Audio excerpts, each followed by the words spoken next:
Screen दिसते ना एकदा कन्फर्मेशन?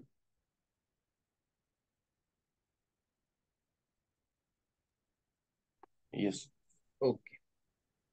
तर काल आपण कलेक्शन फ्रेमवर्कला सुरुवात केली. आपण कलेक्शन फ्रेमवर्क काय आहे बघितलं. जावाने जावा 2 पासून 1.2 पासून जेडीकेने जे प्रोव्हाइड केलंय, ठीक आहे.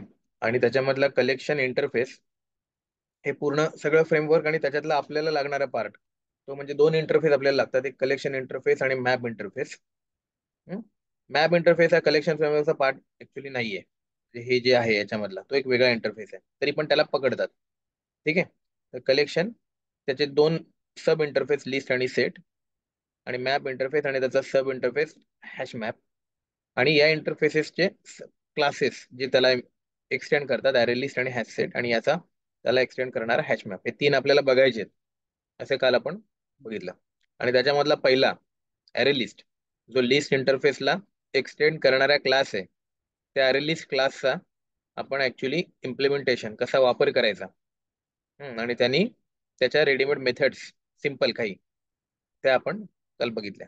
ठीक आहे. तर हे आपल्याला मेन फ्रेमवर्क मध्ये हे माहिती असणं गरजेचं आहे की कसं बनवायचं, त्याचे मेथड्स कशा, आणि हे एक्सप्लोर करा. म्हणजे याच्यामध्ये असं आहे की इंटरव्यू क्वेश्चन सिंपल तर हे बनवायला सांगतात, आणि त्याच्यात आणखीन ट्विस्टेड क्वेश्चन काही येऊ शकतात. पण मेन हे आहे की तुम्हाला जावा सेलेनियम्स अंडरस्टँड करण्यासाठी आणि फ्रेमवर्क मध्ये कुठे अडू नये याच्यासाठी एवढ्या गोष्टी तुम्हाला लागतील. एवढं माहिती असेल तर फ्रेमवर्कचे पुढले सगळे कोड आपले जावाचे सेलेनियमचे सगळे कोड तुम्हाला व्यवस्थित कुठं काही प्रॉब्लेम येणार नाही. ठीक आहे. पण जावा आणि सेलेनियम दोन्ही पण, म्हणजे खास करून जावा, जावा हा टॉपिक एवढा वास्ट आहे. सेलेनियम मध्ये तर ठरलेले क्वेश्चन्स आहेत, पण जावा एवढा वास्ट आहे की जावा तुम्हाला इंटरव्ह्यू मध्ये असं पकडून चालू नका की आपण करून गेलो म्हणजे आपल्याला सगळंच येणार.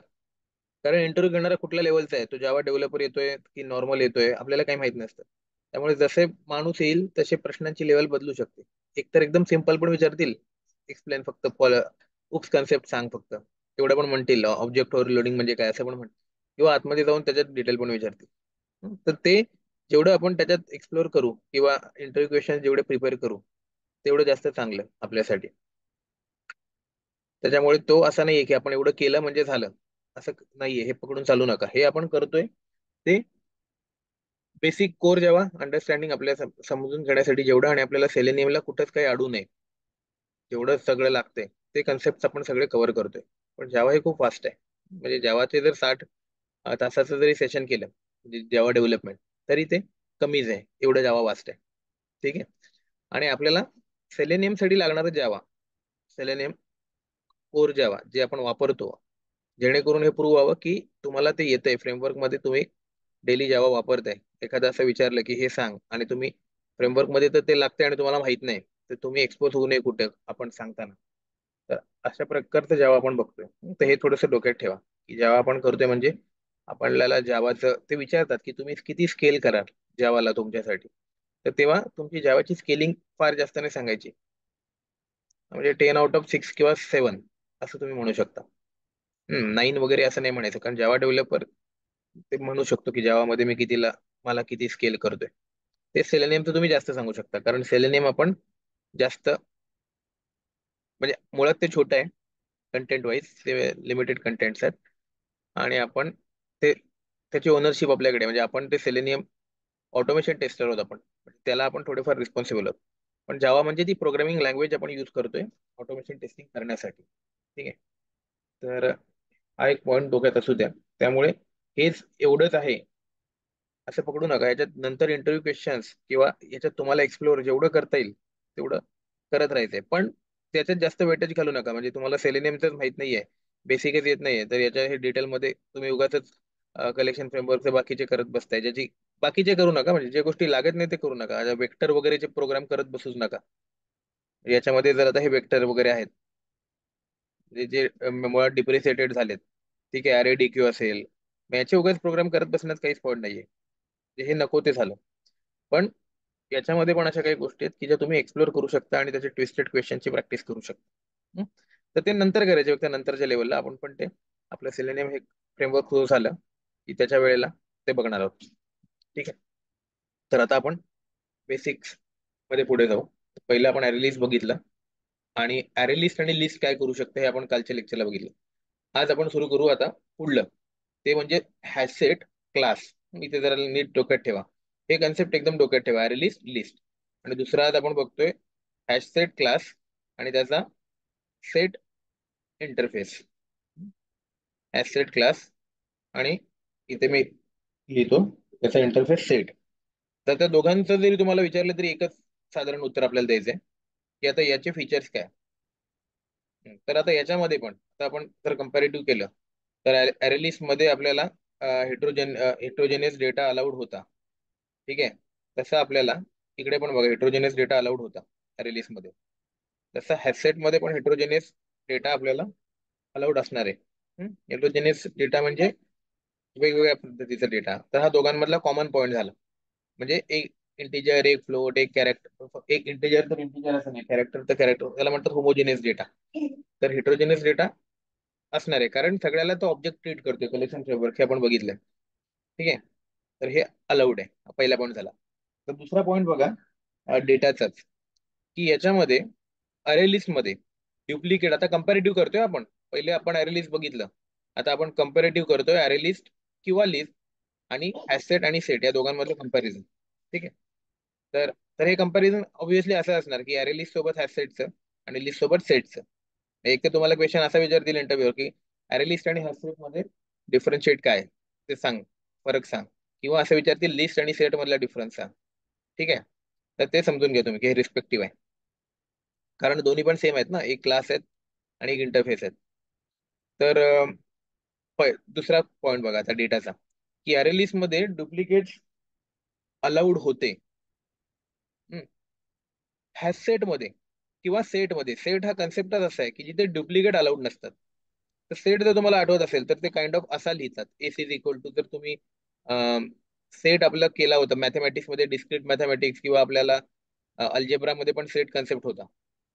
तर सेट म्हणजे असं लिहितात, एक एस सेट म्हणजे एस फॉर कॅपिटल सेट आणि कर्ली ब्रेसेस मध्ये कॉमा देऊन त्याचे मधले व्हॅल्यू, असा सेट लिहिला जातो. तर सेट म्हणजे काय असतं, तर फक्त कलेक्शन ऑफ एलिमेंट असतं. तुम्हाला आठवत असेल सेट जर मॅथमॅटिक्स मधलं तुम्ही रेफर केलात तर काय होतं, सेट म्हणजे just a collection of element. पण ते कलेक्शन ऑफ एलिमेंट असतात, ते युनिक एलिमेंट असतात, त्याच्यात रिपिटेशन नसतं. ठीक आहे. त्याच्यामुळे सेटमध्ये डुप्लिकेट्स अलाउड नाहीयेत. हा एक खूप इम्पॉर्टंट क्वेश्चन असतो डिफरन्शिएटचा, आणि त्यांना एवढंच ऐकायचं असतं की हे तुम्हाला माहिती आहे. आणि मग ह्याचं ऍप्लिकेशन की तुम्ही कुठे वापरता अरे लिस्ट किंवा लिस्ट आणि सेट मधला फरक. ठीक आहे. आणि ते तुम्ही कुठे वापरता, मग तुम्हाला फ्रेमवर्क मधलं ते म्हणजे ते काय असं जनरल लाईफ मधलं नाही. फ्रेमवर्क मध्ये सेलेनियम मध्ये तुम्ही सेट कुठे वापरलात आणि लिस्ट कुठे वापरली हे त्यांना ऐकायचं असतं. एकदा तुम्ही सांगितलं की ओके, म्हणजे काम करतो, याला बेसिक पण माहिती आहे आणि सेलेनियम रिलेटेड पण माहिती आहे. ठीक आहे. तर पहिला फरक हा सांगायचा आहे आपल्याला की डुप्लिकेट्स इकडे अलाउड आहेत. आपण काल बघितलं दोन दोन एलिमेंट अलाउड होते, इथे अलाउड नाहीयेत. ठीक आहे. दुसरा पॉईंट डेटा रिलेटेडच, दुसरा पॉईंट तो म्हणजे काय होतं, आपला डुप्लिकेट्स इकडे अलाउड होता. इकडला पॉईंट की इकडे नल्स पण अलाउड होते. तर इथे पण आता ऑब्विस आहे की नल्स तर डुप्लिकेटचाच व्हॅल्यू आहे, त्यामुळे नल्स तर इथे अलाउड आहेत, पण मल्टिपल नल्स नॉट अलाउड आहेत. कारण ते डुप्लिकेशन जाणार. ठीक आहे. त्यामुळे एक नल तुम्ही देऊ शकता पण मल्टिपल नल्स देऊ शकत नाही. त्यामुळे नल्स नाही देऊ शकत, कारण दोन नल्स म्हणजे काय झाले, परत तो डुप्लिकेट डेटा झाला, बरोबर आहे. त्यामुळे तुम्ही फक्त एक नल देऊ शकता, एक नल अलाउड आहे. हा झाला ह्या सेटचा पॉईंट. त्याच्यानंतर आता इन्सर्शन, आता याच्यामध्ये पण दोघांमध्ये अपोजिट आहे. तर याच्यामध्ये same order followed and index is maintain. जी इन्सर्शनची ऑर्डर आहे ती तुम्ही कधी पण जर तुमची अरे लिस्ट किंवा लिस्ट प्रिंट केलीत तर तुम्हाला तीच इन्सर्शनची ऑर्डर त्यांनी फॉलो केलेली दिसेल, जी ऑर्डर तुम्ही इन्सर्ट करताना वापरते ती. ठीक आहे. पण सेटमध्ये इन्सर्शनची ऑर्डर मेंटेन होत नाही. तुम्ही ज्या ऑर्डरनी इन्सर्शन कराल त्याच ऑर्डरनी तुम्हाला आउटपुट मिळेल, जेव्हा म्हणजे ती ऑर्डर लिस्ट त्याच ऑर्डरनी बनलेली, तो हॅज सेट किंवा सेट त्याच ऑर्डरनी बनलेला असेल, किंवा जेव्हा तुम्ही त्याला प्रिंट कराल तेव्हा तो त्याच ऑर्डरनी प्रिंट होईल असं नाही. कधीतरी होईल पण ते रॅन्डम फंक्शन आतमध्ये एक वापरतं. ठीक आहे. ते जावाचा पार्ट झाला. आणि त्या रॅन्डम फंक्शननी ते कुठल्याही ऑर्डरनी त्याला प्रिंट करेल किंवा कुठल्याही ऑर्डरनी, त्यामुळे ते प्रॉपर ऑर्डरनी स्टोअर करणं कन्सेप्टच त्याच्यात नसेल.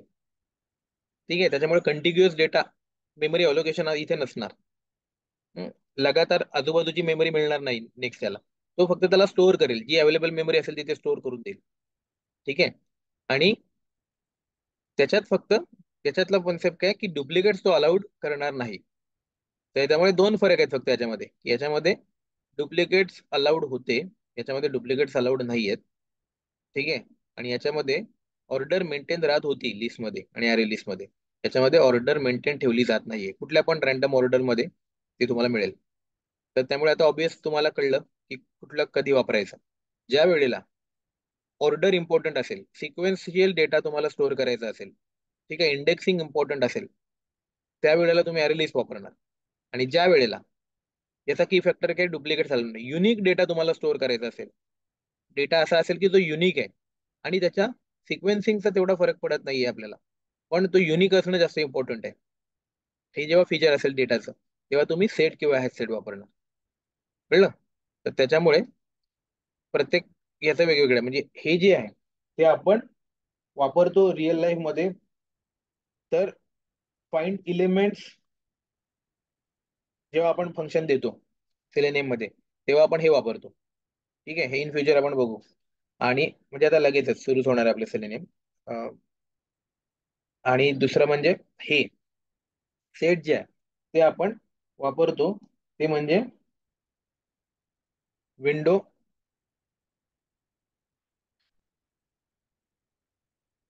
हँडल्स जे असतात. ठीक आहे, त्या विंडो हँडल्स साठी आपण हे वापरतो. युनिक आयडी असतात विंडोचे, तर ते आपण जेव्हा कलेक्ट करतो तेव्हा त्यांना स्टोअर करण्यासाठी आपण हे वापरतो. म्हणजे सेलेनियम मध्ये आपण पुढे बघणार आहोत, पण हे पण तुम्हाला सांगायचं आहे इथे की ऍप्लिकेशन की कुठे वापरता सेलेनियम मध्ये. हा, पण हे आपण रिअल लाईफला बघणार, म्हणजे हे आपण सेलेनियम सुरू करू तेव्हा ऍक्च्युली बघणार आहोत. तर आता तुम्हाला हे कन्सेप्ट लक्षात आले की दोघांमधला फरक आणि दोन्ही कुठे वापरतात. ठीक आहे. तर हे एकदम डोक्यामध्ये एकदम फिट राहू दे. कलेक्शन फ्रेमवर्क मध्ये एक तर आपण आधीच कमी केले आपल्याला, तुम्हाला आता वारंवार गोष्टी डोक्यात नाही ठेवायच्यात. आधीच आपल्याला तीनच गोष्टी ठेवल्यात. पण त्याच्यामध्ये थोडं पण कन्फ्युजन नको. लिस्ट बोलल्यानंतर पटकन युनिक एलिमेंटचा काय प्रश्न नसतो, डुप्लिकेट चालतात. आणि हे ऑर्डर मेंटेन केली जाते. आणि सेट बोलल्यानंतर डुप्लिकेट चालत नाही, ऑर्डर मेंटेन केली जाते. ठीक आहे, एवढं पटकन तुमच्या डोक्यात स्ट्राईक झालं पाहिजे. ठीक आहे. आणि हे नाव अरे लिस्ट आणि लिस्ट आणि हॅसेट आणि सेट, क्लास आणि इंटरफेसची नावं. हं? तर हा होता हॅश सेट. ठीक आहे. आता आपण सुरू करू हॅश सेटचा कोड करायला. जसा आपण एक क्लास बनवला एल डेमो, तसाच आपण बेसिक कन्सेप्ट नावाच्या आपल्या पॅकेजमध्ये परत एक नवीन क्लास बनवू. जावा न्यू क्लास, आणि याचं नाव आपण देऊ हॅश सेटचा शॉर्ट फॉर्म म्हणजे HS डेमो. ठीक आहे, HS डेमो नाव देऊ त्याचं. पब्लिक स्टॅटिक वॉइड मेन हवंय आपल्याला, ते पण घेऊ. फिनिश करू.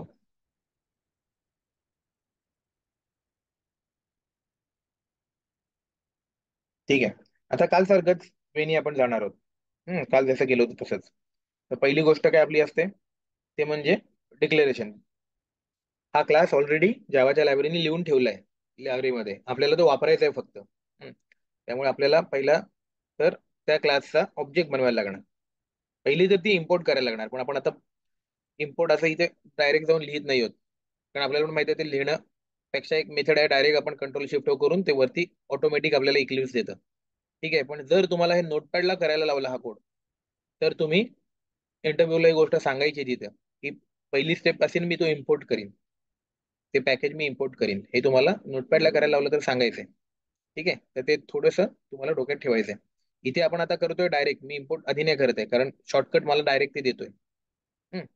पण इंटरव्ह्यूला सांगताना उलट सांगायला लागणार आहे, ते पण आपण बघू कसं. तर पहिली स्टेप काय, जो क्लास आपल्याला ज्याची रेडीमेड फंक्शन्स वापरायचे आहेत त्याचा ऑब्जेक्ट क्रिएट करा. तो कुठला क्लास आहे आपला, हॅश सेट आहे. ठीक आहे. मग हे हॅश सेट हॅश या क्लासचं नाव असंच आलं पाहिजे. क्लासचं नाव आहे तो, त्यामुळे कॅपिटल स्मॉल असं झालं पाहिजे. ते पण थोडं डोक्यात ठेवा की काय स्मॉल आहे काय कॅपिटल आहे हॅश सेट मध्ये. हॅश सेट ऑब्जेक्टचं नाव तुम्हाला जे पाहिजे ते द्या, ABC द्या, OBJ1 द्या, हा आपला युजर डिफाईंड आहे पुढला ऑब्जेक्ट. पण क्लासचं जे नाव आहे जे जे लायब्ररीमध्ये डिफाईन आहे तेच पाहिजे. ठीक आहे. तर ऑब्जेक्टचं नाव तुम्ही त्या आपण मागच्या वेळी काय घेतलं होतं, अरेलिस्टला एल घेतलं होतं, तेच आपण युनिफॉर्म पॅटर्न ठेवू. ऍसेटला त्याचा शॉर्ट फॉर्म घेऊ HS. ठीक आहे. इज इक्वल टू न्यू परत एकदा हॅश सेट. हे आता तुम्हाला पाठ झालं असेल ऑब्जेक्ट बनवण्याचा सिंटॅक्स. ठीक आहे. आता इथे इम्पोर्ट नाही केलं म्हणून आपल्याला त्याने एरर दिली. त्याला कंट्रोल-Shift-O करा, ते आलं. ठीक आहे. आता बघा, जेव्हा तुम्ही इंटरव्ह्यूला हा कोड लिहाल तेव्हा ही लाईन थोडीशी तुम्हाला लक्षात ठेवायला लागेल की ऍसेट कुठला पॅकेज आहे. तर जावा मधल्या युटिल मधलं हॅसेट नावाचा क्लास आहे. जावा फोल्डर मधलं युटिल पॅकेज आहे, त्याच्या आतमध्ये हॅसेट आहे. तर हे थोडंसं, हे पण गोष्ट एक डोक्यात ठेवा की कुठून इम्पोर्ट करता. ठीक आहे. एक्झॅक्ट नाही लिहिलं तरी चालेल, पण निदान एवढं तरी सांगा त्याला इंटरव्ह्यूला की मी वरती हॅसेट इम्पोर्ट करीन. ठीक आहे. पण आता मोस्ट ऑफ द गोष्टी आहेत ते आपल्या जावा युटिल मधल्या असतात, त्यामुळे Java dot util dot J आहे ते डोक्यात ठेवून द्यायचं. आणि मग काहीच्या वेगळ्या असतात, त्याच्यात पुढे डॉट आणखीन जर वाढले, म्हणजे हे तुम्हाला पाठ असणं पाहिजे हे गरजेचं नाहीये, पण हे तुम्हाला माहिती असणं पाहिजे की वरती इम्पोर्ट करायला लागेल, हे गरजेचं आहे. ठीक आहे. फक्त तुम्ही जर एवढं म्हटलात import, I will import HashSet here from Java util package, एवढं जरी म्हटलात तरी पण चालेल. पण ही लाईन म्हणजे हे हे वर्ड इम्पोर्ट करायला लागणार आहे हे सांगणं गरजेचं आहे. ठीक आहे. हा इम्पोर्टचा हा पाच पार्ट असणं गरजेचं नाहीये. हं? पण ऍटलीस्ट एवढं डोक्यात ठेवा की हे हे जे नावं आहेत हे तुम्हाला माहिती असू दे, कारण रोज वापरतो आपण जावा मधलं util package. Most of the गोष्टी या युटिल मधल्या असतात. हं? त्यामुळे हे कीवर्ड थोडेसे डोक्यात राहतो. ठीक आहे. तर असं येईल, कारण बदल होतो ना, तुम्ही याच्यामध्ये कोड कराल आणि उद्या तुम्हाला नोटपॅड मध्ये कोड करायला लावला तरी हे आठवत नाही, कारण इथून सगळा सपोर्ट मिळतो आपल्याला. फंक्शन तिथे नोटपॅड मध्ये फंक्शनची नावं आठवत नाही. इथे सगळे रेडीमेड डॉट केले की रेडीमेड फंक्शन येतात, तिथे ते आठवत नाही. ठीक आहे. त्याच्यामुळे हे कोड एकदा हे समजले की जेव्हा इंटरव्ह्यूची प्रॅक्टिस करत असाल तेव्हा ते हाताने लिहून किंवा नोटपॅड मध्ये टाईप करून बघा. तेव्हा मग कळतं की काय आठवतं आणि काय आठवत नाही. कुठल्या काही गोष्ट कॅपिटल आहे स्मॉल आहे इथपासून सुरुवात होते, की ऍसेट लिहिताना कसं लिहायचं, क्लासचं नाव कसं लिहायचं, क्लासचा पण C कसा लिहायचा इथपासून सुरुवात होते. क्लासचा काही लोक कॅपिटल काढतात नोटपॅडवर. ठीक आहे. कारण ते लक्षात येत नाही पटकन. ठीक. तर या गोष्टी थोड्याशा जेव्हा केस सेन्सिटिव्ह आहे तेव्हा थोड्याशा डोक्यात ठेवायच्या जेव्हा इंटरव्ह्यू साठी, नाहीतर काम करताना प्रॉब्लेम येत नाही, कारण इकडे इक्लिप्स तुम्हाला सगळ्या गोष्टीत मदत करतं. आणि काही लोक इक्लिप्स पण शेअर करायला लावतात किंवा तुमचं ID शेअर करा, तेव्हा काही प्रॉब्लेम येत नाही. हं? पण जर तुम्हाला नोटपॅड शेअर करायला लावला तर थोडंसं त्याच्यासाठी पण तयारी करायची आहे आपल्याला वेगळी. ठीक आहे. तर हे होतं पहिलं, आपली स्टेप आपण कंप्लीट केली. ऍसेटचा आपण ऑब्जेक्ट बनवला HS नावाचा.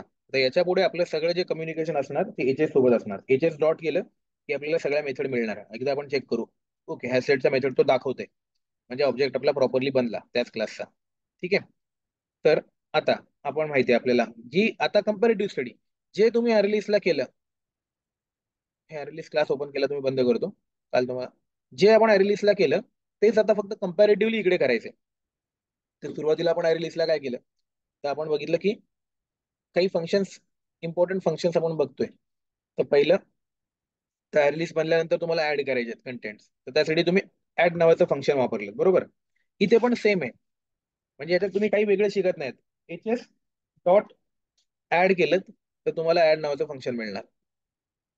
ठीक आहे. याच्यामध्ये आता काही नवीन नाहीये, म्हणजे हा पहिली लाईन पण ऍज इट इज आहे, दुसरी लाईन पण ऍज इट इज आहे. म्हणजे कंपॅरेटिव्ह स्टडी केला तर तुम्हाला कळते की नवीन काही शिकत नाही होत आपण. पण हे जर तुम्ही वेगवेगळं शिकायला गेलात तर दोन, म्हणजे या गोष्टी तुम्हाला नवीन शिकायला लागतील. पण आता same as it is code आपण आज करतोय, कालचा आणि आजचा. Same HS dot add function. आणि याच्यामध्ये आता तुम्हाला जे काही ऍड करायचं जसं आपण काल केलं तसे आपण ऍड करू. पहिला तर मी एक इंटिजर करतो. ठीक आहे. त्याच्यानंतर याला कॉपी करतो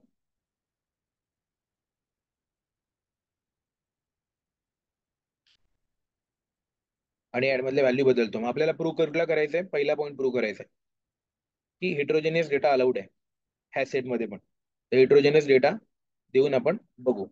ठीक आहे. हेट्रोजेनियस डेटा देऊन आपण बघू. तर हे एक पहिला इंटेजर गेला. दुसरा फ्लोट घेऊ.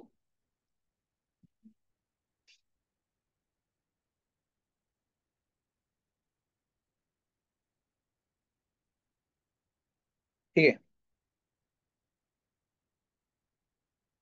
दुसरा एक फ्लोट घेतला, त्याच्यानंतर आणखीन एक स्ट्रिंग घेऊ.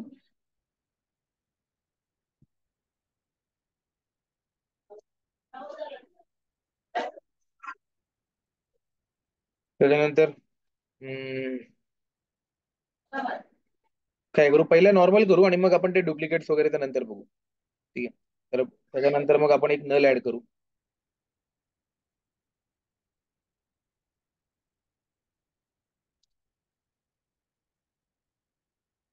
ठीक आहे, नॉर्मल करतोय, जे आपण काल केलं तेच आज करतोय, काही अजूनपर्यंत नवीन काहीच केलेलं नाहीये, फक्त नाव बदललं. जिथे जिथे हॅश अरे लिस्ट होतं तिथे तिथे मी फक्त नाव काय आलंय, हॅश सेट, एवढं झालं. बाकी आतापर्यंत काही बदल नाही. इथे पण जावा डॉट युटिल डॉट अरे लिस्ट होतं तिथे, नीट बघा सगळ्यांनी, फक्त अरे लिस्ट होतं इथं, तिथे फक्त नाव काय आलं, हॅश सेट आलं. बाकी ऑब्जेक्टचं नाव पण तुम्ही एल दिलं असतं तरी चाललं असतं, ऑब्जेक्टच्या नावाने काही फरक पडत नाही, युजर डिफाईन्ड नाही. तर तेवढं लक्षात ठेवा, चेंज काय आहे कोडमध्ये. कंपॅरेटिव्ह स्टडी चाललाय आपला, की फरक काय होतो दोघांमध्ये. आतापर्यंत तरी काही फरक नाही आलाय. तर बघू आता. तर आपण आता एक्झिक्यूट करू, आपण सेव्ह करू आणि रन करू.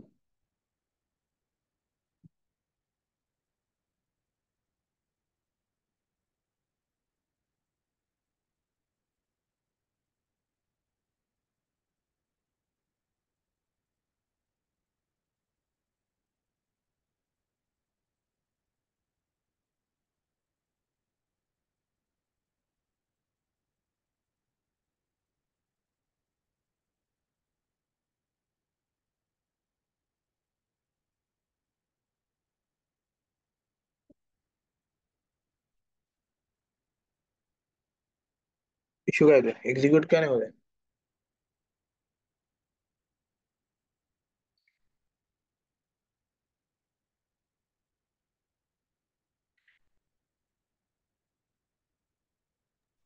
Print alien. बरं, सॉरी सॉरी, आपण काही प्रिंटच केलं नाहीये. गुड. असं ऑब्झर्वेशन पटकन पाहिजे, की आपण हे केलंय, एक्झिक्यूट झाला, फक्त त्यांनी काही प्रिंट केलं नाही. आपण त्याला जी अरे लिस्ट आपण केली, ऍड केली, ती आपण प्रिंट नाही करून बघितली याच्यामध्ये. ठीक आहे. त्याच्यामुळे ऍज इट इज आपण या ह्या दोन्ही पण गोष्टी इथे करू. तर याची पण सेम साईज मेथड आहे. आणि तर दोन्ही गोष्टी, आता याची साईज किती झाली आहे ते पण आपण प्रिंट करून बघू.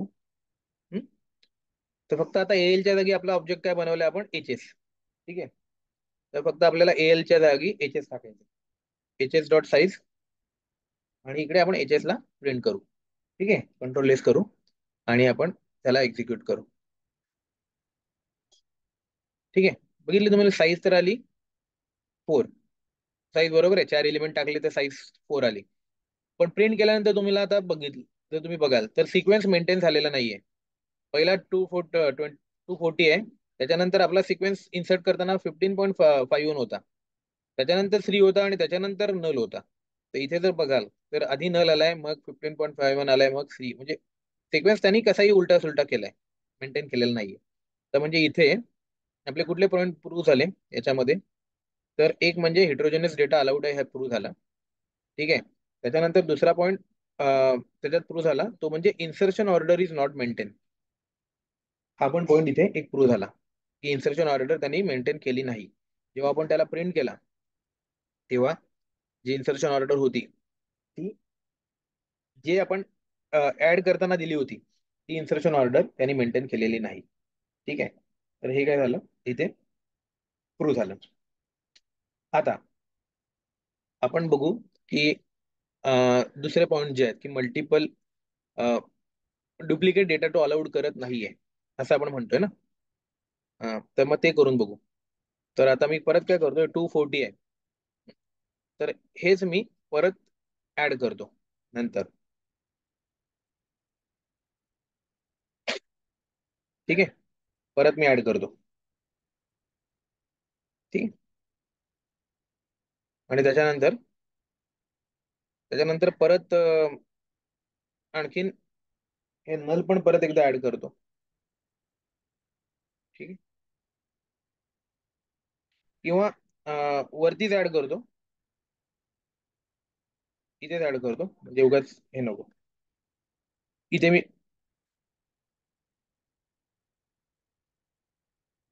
ठीक आहे, पहिले हे 240 ऍड करतो एंडला. ठीक आहे, त्याच्यानंतर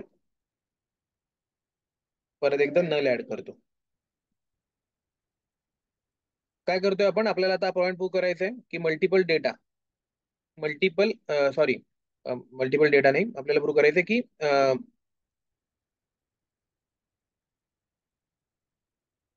हा duplicate. Multiple sorry duplicate data is not allowed, हे आपल्याला प्रूव्ह करायचं आहे. ठीक आहे, लास्ट पॉईंट कुठे गेला, एक पॉईंट डिलीट झाला का आपल्याकडून, asset data heterogeneous data not allowed. हा, डेटा इथे आपण लिहिलं नाही, ते वरच्या पॉईंट मध्ये फक्त आपण तो पॉईंट बघितलाय. हा, डेटा इथे मध्ये डुप्लिकेट्स अलाउड होतं, इथे काय डुप्लिकेट्स नॉट अलाउड म्हणते. तर आपण हा पॉईंट प्रूव्ह करतोय की डुप्लिकेट्स अलाउड नाहीयेत. ठीक आहे, बस फक्त इथे आपण डुप्लिकेट्स टाकले. आणि आपण आता ऍरेलिस मध्ये आणि आता इथे फरक सुरू होणार आहे आपला. म्हणजे एक फरक आपण बघितला, एक्झिक्युशन मध्ये तर आपण सेम केलं, पण पहिला फरक बघितला की यांनी इथं आउटपुट वेगळं दिलं. आता दुसरा फरक इथे सुरू होणार परत. ठीक आहे, तुम्ही टाकलं 2 वेळा 240 आणि नल, पण त्यांनी एकच पकडला. म्हणजे तो घेताना काय बोलतोय, जर सेकंड डेटा जर ऍज इट इज पहिला असेल तर तो, त्याला फरक पडत नाही ना, हा डेटा सिक्वेन्स काय आहे त्याला इम्पॉर्टंट नाहीये. त्यामुळे तो काय म्हणतो, 240 ची एक एंट्री माझ्याकडे आहे, तर दुसरी पण एखादी येणारी एंट्री जर तीच असेल तर तो ती त्याला घेतच नाही. तो म्हणतो मी एकच एंट्री ठेवणार, फक्त ही आहे मग हीच राहू दे. ठीक आहे, त्याने आधीची घेतली की नंतरची घेतली की कुठली घेतली त्याला फरकच पडत नाही आपल्याला. 240 जर आहे तर तो एकदाच राहणार, नल जी व्हॅल्यू आहे ते एकदाच राहणार, तुम्ही डुप्लिकेट नाही करू शकत.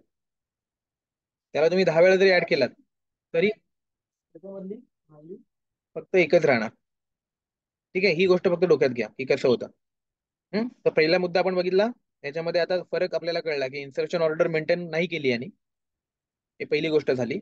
आणि दुसरी गोष्ट काय केली, तर डुप्लिकेशन त्यांनी होऊ दिलं नाही. तुम्ही किती वेळा पण ऍड करा, तो एकच त्याचा सेट त्या डेटाचा तिथे स्टोअर करतो.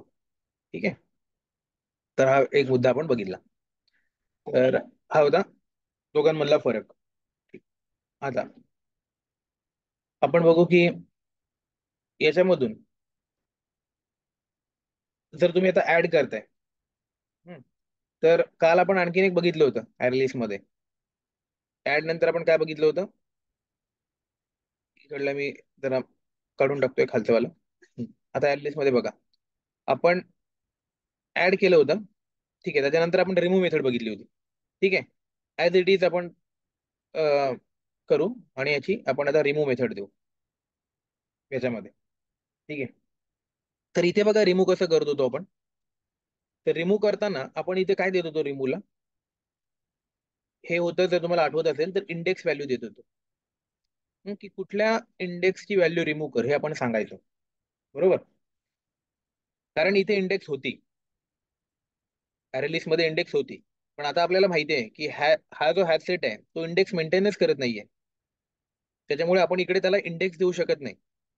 पण इलिमेंट त्याच्यामधून आपण रिमूव्ह करू शकतो, पण इंडेक्स देऊ शकत नाही.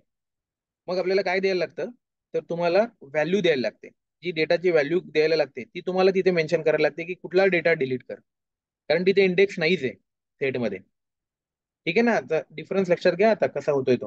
त्यामुळे आता तुम्ही काय करणार, एच डॉट आणि इकडे रिमूव्ह मेथड जर त्याची दिली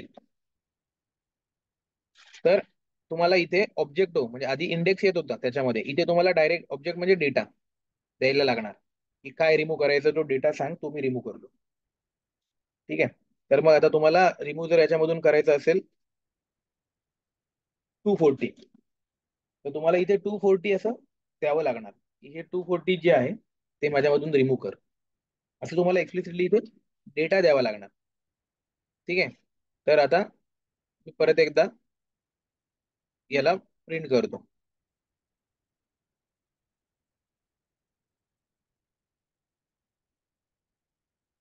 रिमूव्ह करतो आणि रिमूव्ह नंतर परत एकदा मी याला प्रिंट करतो. ठीक आहे, तर आपण एक्झिक्यूट करू आता.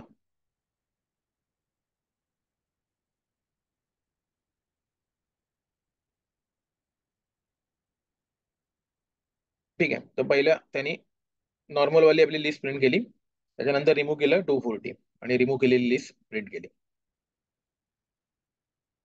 तर हे समजलं की रिमूव्ह मेथड आहे इथे, पण पॅरामीटर वेगळे आहेत. पॅरामीटर तिकडे होता इंडेक्स, तिकडे होता डेटा. तर आता हा कॉमन सेन्स आहे. कॉमन सेन्सनी जायचं की आता आपण फक्त कंपॅरिटिव्ह करतो की इथे काय बदलतंय, आणि आपल्याला माहिती आहे की तिकडे इंडेक्स होती. त्यामुळे आता इंडेक्स गेल्यानंतर ज्या चेंजेस होतील ते आपल्याला इथे डोक्यात राहिल्या पाहिजेत, की इकडे इंडेक्स नाहीये. सेट सोबत डील करताना नेहमी आपल्या डोक्यात राहिलं पाहिजे इंडेक्स नाहीये इथे. त्यामुळे इंडेक्सची मदत आपल्याला याच्यात घेता येणार नाही, जशी आपण अरे लिस्ट मध्ये घेतो. ठीक आहे, हा एक कॉमन सेन्स आहे. पुढे बघू. तर पुढली मेथड आपण इथे केली होती, ती म्हणजे इन्सर्शन केलं होतं आपण. हे इन्सर्शन म्हणजे काय, तर नॉर्मल ऍडिशन करून एंडला ऍड करतं हे आपल्याला माहिती आहे. तर आपल्याला मध्येच कुठेतरी ऍड करायचंय. तर इथे आपण कसं केलं होतं की 34ला आपण टू इंडेक्सला ऍड कर असं सांगितलं होतं. ठीक आहे. तर आता ह्या सेटमध्ये जर असं करायचं असेल की एखादा मला नवीन डेटा टाकायचा असेल आणि मला म्हणायचं असेल की मध्ये कुठेतरी ऍड कर, तर हे पॉसिबल आहे? तर हे पॉसिबल नाहीये, कारण मुळात इथे कुठे ऑर्डरच नाहीये. दोघांच्या मध्ये करायला यांची ऑर्डरच मेंटेन नाहीये. कधी हे इकडे नल पुढे जातोय, कधी नल मागे येतोय. सिक्वेन्स त्यांचा मेंटेनच राहत नाहीये. त्यामुळे जर त्यांची कुठली ऑर्डरच नाहीये, तर त्याला मधल्या कुठल्या ऑर्डरला कुठल्या एलिमेंटच्या मध्ये कर असा कन्सेप्टच येऊ शकत नाही. त्याच्यामुळे याच्यामध्ये जो आपली ही जी असते सेट असतो, त्याच्यामध्ये इन्सर्शन नॉट अलाउड. ठीक आहे. तर ही याची एक लिमिटेशन बनली, इन्सर्शन नॉट अलाउड. आणि कॉमन सेन्स आहे तो सपोर्ट इन्सर्शन म्हणजे मधल्या एखाद्या इंडेक्सला एखादी गोष्ट टाकणे, आणि याच्यामध्ये इंडेक्सच नाहीये. त्यामुळे आपण मध्ये कुठे गोष्ट भरूच शकत नाही, आणि भरण्यात काही पॉईंट पण नाही, कारण पुढल्या वेळी जेव्हा आपण त्याला डिस्प्ले करू तेव्हा परत तुझा सिक्वेन्स बदलणार आहे. त्यामुळे सिक्वेन्शियल गोष्टी भरण्यात पॉईंटच नाहीये. त्यामुळे इथे इन्सर्शन नॉट अलाउड आहे. हा एक गोष्ट.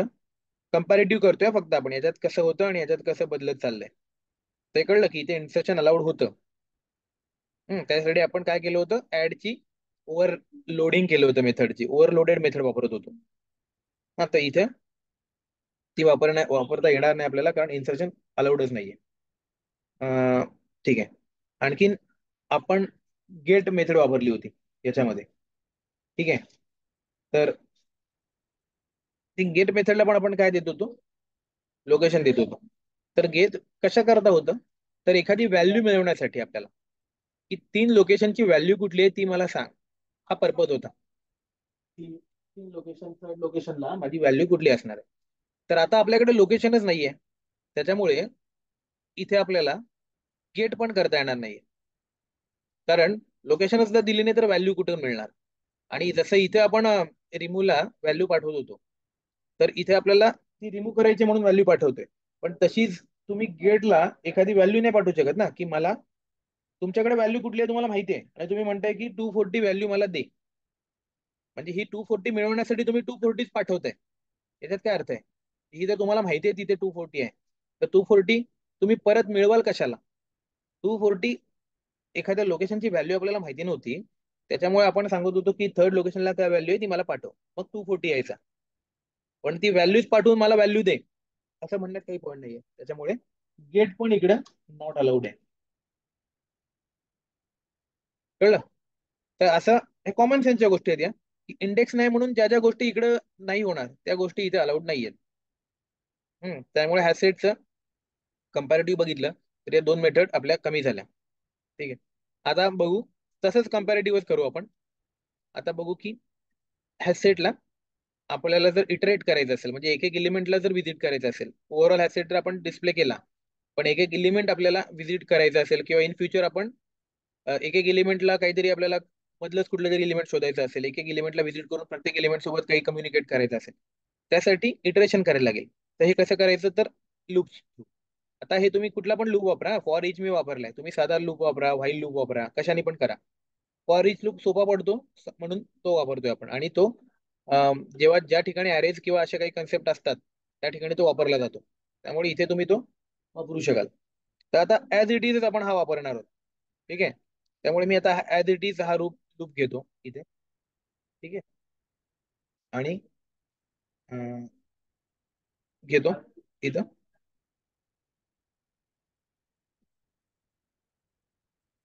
ठीक आहे, आता आपण कंपॅरेटिव्ह करतोय म्हणून फक्त मला दाखवायचं की काही फरक कुठे होतोय आणि कुठे होत नाहीये. कोड बघा आपण काही बदललंय का आतापर्यंत. कोडमध्ये आपण काय चेंज केलंय आतापर्यंत.